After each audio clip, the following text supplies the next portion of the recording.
আপনারা দেখছেন জনপ্রিয় বক্তা হাফিজুর রহমান সিদ্দিকীর সেরা বয়ান। আল্লাহ বলেন, কেমনে আমার সাথে নাফরমানি করো, আমার সাথে কেমনে গাদ্দারি করো, কিভাবে আমার সাথে বেঈমানি করো, অথচ আমার দেওয়া জমিনে ঘুমাও, আমার দেয়া সূর্যের আলো, আমার দেয়া চাঁদের আলো ভোগ করো, আমার দেয়া বাতাস তোর বাবায় দেয় না, আমার দেয়া পানি পান করো, তোর বাবায় পানি দেয় নাই, আমার দেয়া নদীর মাছ খাও, আমার দেয়া জমিনের ফসল ভোগ করো, আমার দেয়া গাছের ফল খাও। আবার আমি আল্লাহর বিরোধিতা করো, আমি আল্লাহ স্বার্থপর না, না হয় ঘুমের মধ্যে তোরে মেরে ফেলতাম, বরং আমি আল্লাহ স্বার্থপর না, এ কারণে আমি আল্লাহ তোকে মারি না, বরং আমি মায়ার দরওয়াজা দিয়া ডাকি, আয় قل يا عبادي الذين أسرفوا على أنفسهم لا تقنطوا من رحمة الله إن الله يغفر الذنوب جميعا إنه هو الغفور الرحيم।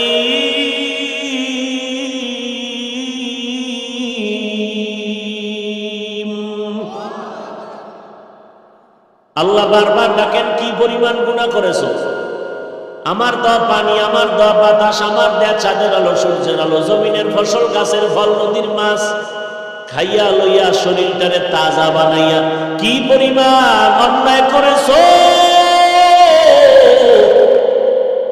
পাহাড় বানিয়েছো অন্যায় করে করে, গুনার পাহাড়, পাথরের পাহাড়,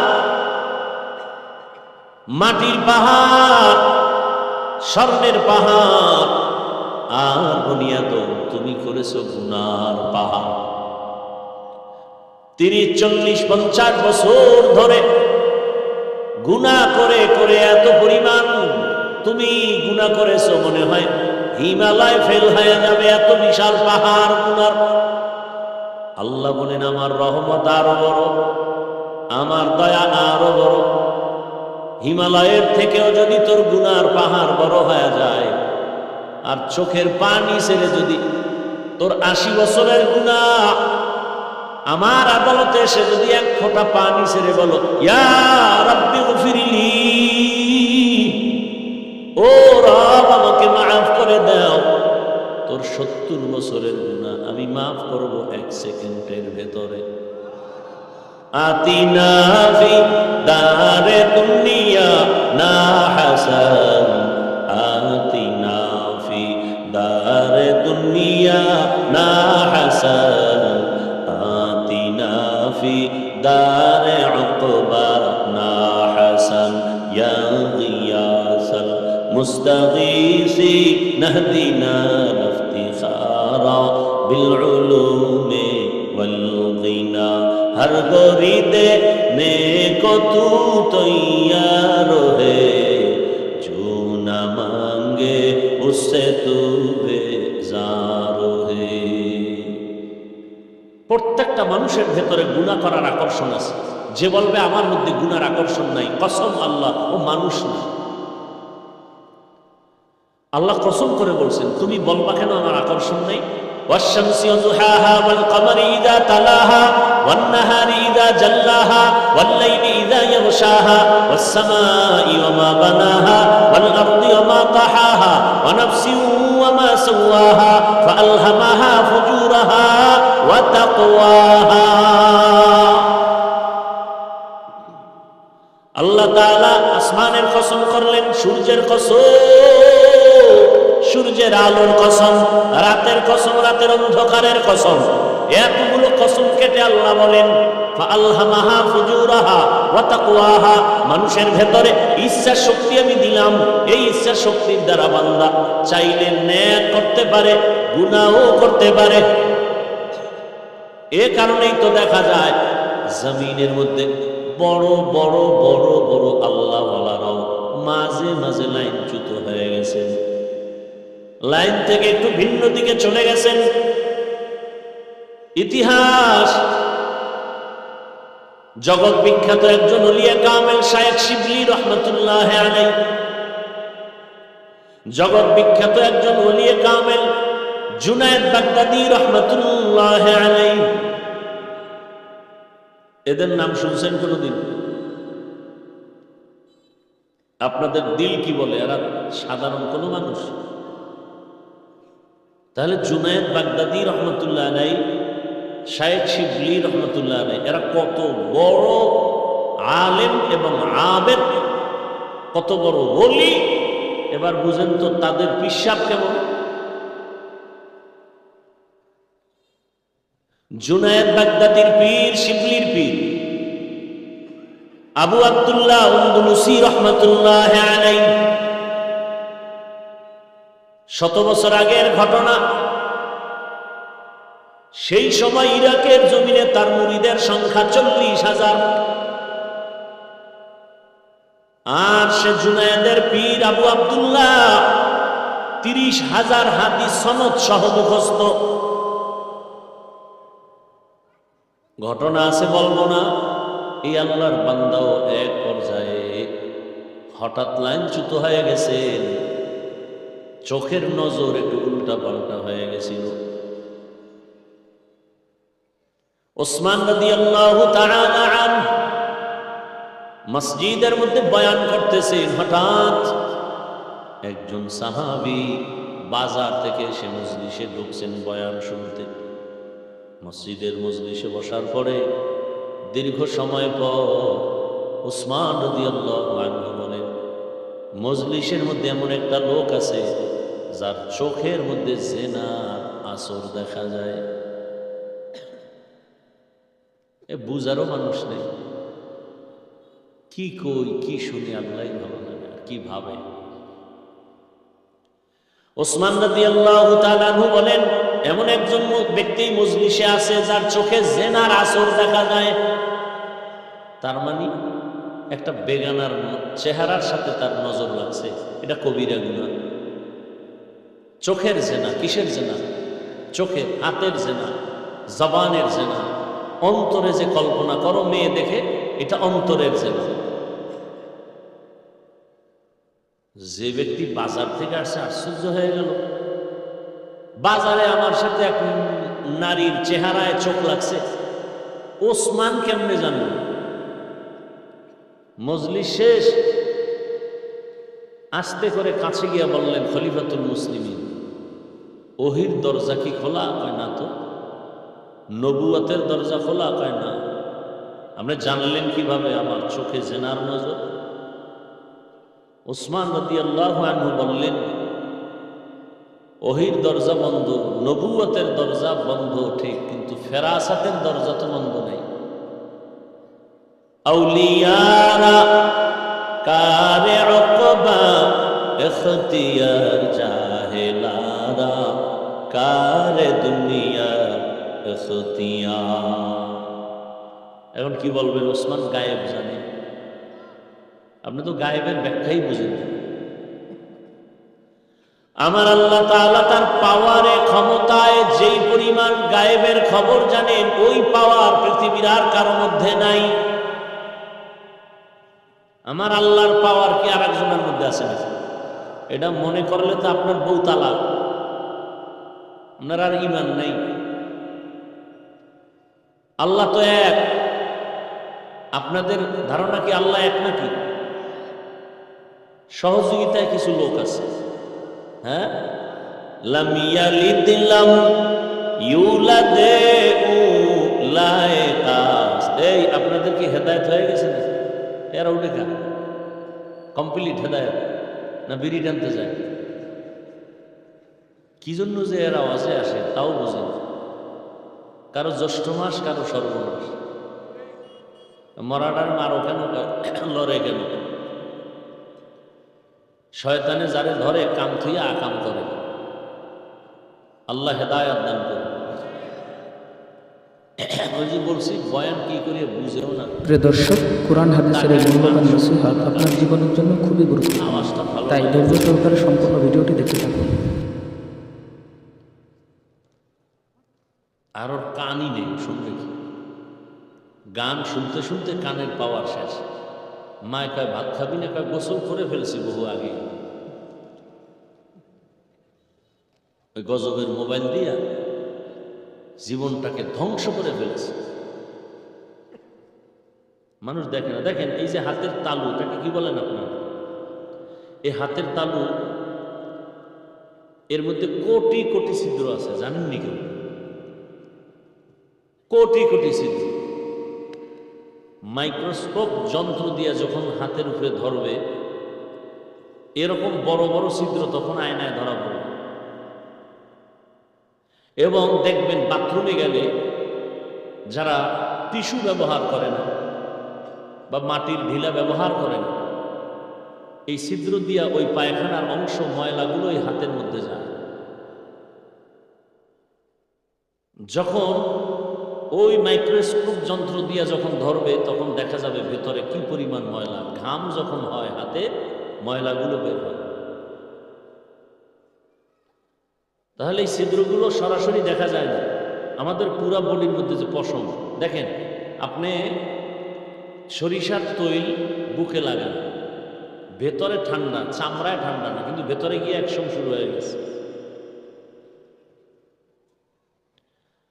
তো মোবাইল দিয়ে যে জীবনটা নষ্ট হচ্ছে আপনার, সেই চোখ নেই, আপনি দেখেন না। কান নষ্ট, পা নষ্ট, অন্তর নষ্ট, ব্রেন নষ্ট, হার্ট নষ্ট, কিডনি নষ্ট। সবার আগে আল্লাহ মোবাইলের গুনাহ থেকে আমাকে হেফাজত করেন, আপনাদেরকেও হেফাজত করেন, আমাদের আহাল পরিবারকেও হেফাজত করেন। বড় মারাত্মক এক অস্ত্র, জীবন যৌবন লেখাপড়া সব ধ্বংস করে এক জিনিস। বলবেও না কেউ, শুনবেও না কেউ, বিরোধিতা করবে। তো বলতেছিলাম, লাইনচ্যুত হয়ে গেছেন এরকম বহু আল্লাহর বান্দা। হেদায়াত বড় কঠিন জিনিস।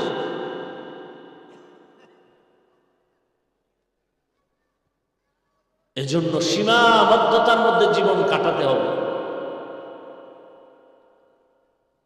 আল্লাহ বলেন, ওয়া আম্মা মান খাফা মাকামা রাব্বিহি ওয়া নাহান নাফসা আনিল হাওয়া ফাইন্নাল জান্নাতা হিয়াল মাওয়া। আল্লাহর আদালতে দাঁড়াইয়া হিসাব দেওয়ার ভয়, যারা গুনাহ থেকে নিজেকে বাঁচায় রাখবে। ভালো করে মনে রাখবেন, বেশি বেশি নামাজ পড়ার নাম তাকওয়া না, বেশি বেশি তেলাওয়াত করার নাম তাকওয়া না, বেশি বেশি জিকির করার নাম তাকওয়া না। গুনাহ থেকে বেঁচে থাকার নাম হলো তাকওয়া। আপনি বেশি বেশি আমল করেন, ওটা দেখার বিষয় না। আপনি গুনাহ থেকে বাঁচতে পারছেন কিনা, এটা আসল জিনিস। চোখের গুনাহ, হাতের গুনাহ, জবানের গুনাহ, অন্তরের গুনাহ, পায়ের গুনাহ, গুনাহ থেকে বাঁচাও হে মুমিন। আল্লাহর ভয় অন্তরে জমা করে গুনাহ থেকে বাঁচো। ও পর্দার আড়ালের আম্মা জানেরা, বোনেরা, আপনার মতো কত মা, আপনাকে এত বয়ান দেওয়ার পরেও আপনি বেপর্দায় চলা বন্ধ করতে পারেন না। সময় পেলেই বিশ্বনাথ মার্কেটে মার্কেটে ঘুরে আম্মা যান সফর করে, হিজরত করে, ঘুরে ঘুরে দেখে কি হালাত। বাধা দেবে কে? স্বামীও তো দেখে না। হয়তো কারো স্বামী বিদেশ পড়ে আছে, রাত নাই দিন নাই কত কষ্ট করে কামাই করে টাকা পাঠায়। আম্মা জান, ওই হালাল কষ্টের টাকা যদি গুনায় ব্যয় করেন, শাস্তিটা মরার পরে হবে না, আগেই শাস্তি শুরু হয়ে যাবে। অথচ আপনার মতো কত মা, আপনাদের এই অঞ্চলে এখনো আছে যে বিশ্বনাথ বাজার কেমন তাও জীবনে ঘুরে দেখে নাই, জানেই না। এমন মা নাই? এমন মা আছে বলেই তো এই জমিনে ভালো ভালো সন্তান আসবে। এই মা আছে বলেই তো হাদির মতো সন্তান জমিনে আসছে। রাস্তা দিয়া হাঁটে, মানুষ এসে ভালোবাসার টাকা দেয়। এই যুবক, তুই মায়ের টাকা চুরি করো, বাবার টাকা চুরি করো, সারা রাত মোবাইলে আকাম করবি, এই জন্য আর তোর ওই জাতি যুবকটা রাস্তা দিয়ে হাঁটে আর মানুষ এমনি এসে টাকা দেয়। ও কেমন যুবক আর তোর চরিত্র এমন কেন? কথাগুলো বুঝাবে কে তোমাকে বলো? মা বুঝাবে না, মা আতঙ্কে আছে। তুমি এত বড় বেয়াদব, এত বড় বেয়াদব যে তুমি মাকে মারবা, সেই ভয়ে মা কিছু বলে না। একটা সন্তানকে মা কি ভয় করার কথা? বরং মা তো কপালে চুমা খাবে। কিন্তু কত বড় অসভ্য বেয়াদব হলে ওই সন্তানকে মা ভয় পায়। কত বড় অসভ্য বেয়াদব হলে ওই ছাত্রকে শিক্ষক ভয় পায়। একটা আদবওয়ালা ছাত্রকে কোনোদিন শিক্ষক ভয় করবে না, কপালে চুমা খাবে। একটা আদবওয়ালা ছেলেকে কোনোদিন মা বাবা ভয় করবে না। চূড়ান্ত চরিত্রহীন অসভ্য এমন প্রকৃতির চরিত্রহীন সন্তানগুলোকে মা বাবা ভয় করে। আর ঠিকই ওই বেয়াদবগুলো মায়ের গায়ে হাত তুলে, বাবার গায়ে হাত তুলে, যার দৃষ্টান্ত আমার সোনার বাংলায় দেখা বাদ নাই। এগুলো বলতে বড় লজ্জা লাগে। বলার মানুষ নাই, শোনার মানুষ নাই, বিরোধিতা করার মানুষের অভাব নাই। হেদায়েতের মালিক আমার আল্লাহ। ও পর্দার আড়ালের আম্মা জানেরা, বোনেরা, ভালো করে নজর করে দেখেন, আপনার মতো কত মা 5 ওয়াক্ত নামাজ পড়ে, পর্দা করে, মোবাইলের সময় নষ্ট করে না, স্বামীর মাল খেয়ানত করে না, আল্লাহর মহাব্বত নিয়ে সন্তানটাকে আদর্শ মানুষ বানাবার প্রচেষ্টা চালায়। চোখের গুনাহ করে না, হাতের গুনাহ করে না, জবানের গুনাহ করে না, গীবত করে না, মিথ্যা বলে না, গালি দেয় না।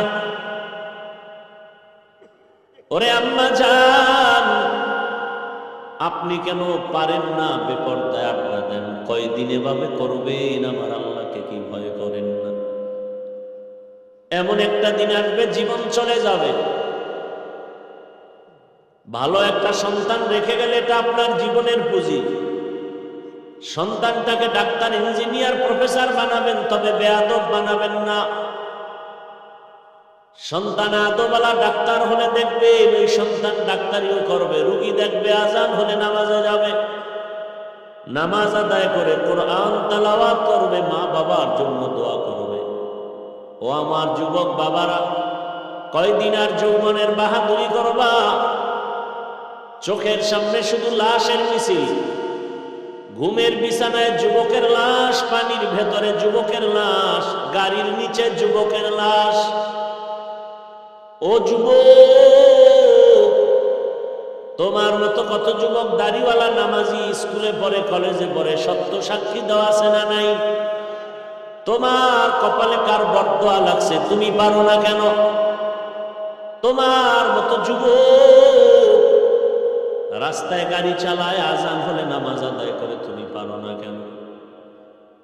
তোমার মতো যুবক র্যাব, আর্মি, পুলিশ, বিডিআর এর চাকরি করে, নামাজি, অভাব নাই। তোমার লাইনের যুবকটা নদীর মধ্যে মাছ ধরে, নামাজ পড়ে, কৃষি কাজ করে, নামাজ পড়ে, তুমি পারো না কেন রে বাবা? ও যুবক, তোমার মতো যুবক ঢাকা কলেজে ক্লাস করে, মাথায় পাগড়ি লাগানো, বড় দাড়ি, বড় জামা আছে না? তোমার কপালে কার অভিশাপ লাগছে বলো? তোমারে পায়ে ধরে ধরে বয়ান করার পরেও কেন তাবলীগওয়ালারাও বুঝায়, পীর সাহেবরাও বুঝায়, আমরাও বুঝাই, এত নরম ভাষায় বুঝাই, এত নত হইয়া বুঝাই, এরপরও কেন নামাজ পড়তে চাও না, দাড়ি রাখতে চাও না, পর্দা করতে চাও না? ওরে গুনার চাহিদা মিটাইতে গিয়া পার্কে পার্কে তো কম দৌড়াইলা না, এখনো কি সব মিটে নাই? রাতের বেলা মোবাইলে গুনাহ কম করো নাই, এখনো কি আশা পূরণ হয় নাই? বলো তাহলে আর কত রাত মোবাইল চালাইলে আশা পূরণ হবে? আর কতদিন পার্কে ঘুরলে আশা পূরণ হবে? আর কতদিন নাচ গান দেখলে আশা পূরণ হবে? এটাও বলো আর এটাও বলো। তোমার হায়াতের বাকি আছে আর কতদিন? কয়দিন আর বাহাদুরি করবে? এখনো ফিরে আসো, তওবা করো, মনে মনে আল্লাহকে বলো, হে মালিক, জীবনে তো কম দাড়ি কাটি নাই, নামাজ কম সারি নাই, বেপরদায় কম চলি নাই, মা বাবার সাথে কত বেয়াদবি, শিক্ষকের সাথে বেয়াদবি, উলামায়ে কেরামের সাথে বেয়াদবি। আজ তওবা করে ফেললাম, আর নামাজ ছাড়বো না, দাড়ি কাটবো না, বেপরদায় চলবো না। মা বাবার দোয়া, শিক্ষকের দোয়া, উলামায়ে কেরামের দোয়া নিয়ে নবীর আদর্শ মেনে চলবো। তওবা করার মতো যদি অন্তর তৈরি হয়, মুনাফিকি না থাকে, খাঁটি তওবার নিয়ত যাদের আছে, দুটো হাত আল্লাহকে দেখায় দাও। আয় আল্লাহ, হাতগুলো কবুল করে নেন, তওবা কবুল করে নেন, গুনাহ মুক্ত জীবন দান করেন। আয় আল্লাহ, তওবার উপরে মজবুত হইয়া চলার তৌফিক দান করেন, আমিন। আলহামদুলিল্লাহি রাব্বিল আলামিন। অসংখ্য ধন্যবাদ শেষ পর্যন্ত দেখার জন্য। এই বয়ান থেকে আপনি কি শিখলেন কমেন্টে জানাতে ভুলবেন না এবং শেয়ার করে অন্যদেরকে দেখার